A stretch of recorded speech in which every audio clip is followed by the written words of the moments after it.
si Miles at si Yana. Okay guys, ito ang pang-una kong tanong. Accessory brands. 1, 2, 3. LV.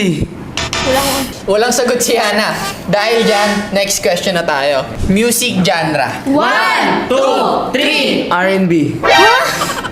Grabe Yana, hindi ka nakakasagot ha. Next question na tayo. Uri ng isda. 1, 2, 3. Tilapia. Sayang. Letter. 1, 2, 3. Y.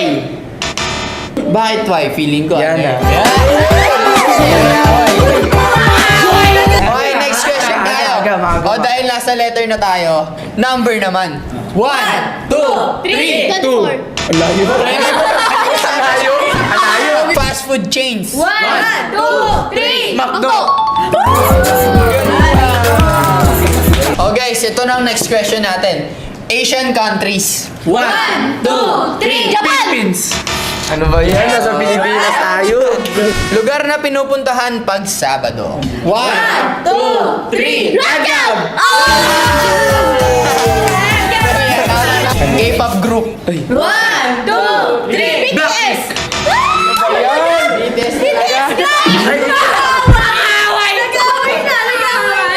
Sports. 1, 2, 3. Basketball. Dahil dyan guys, ito ang ating score. Yan. Ito yun talaga yun eh.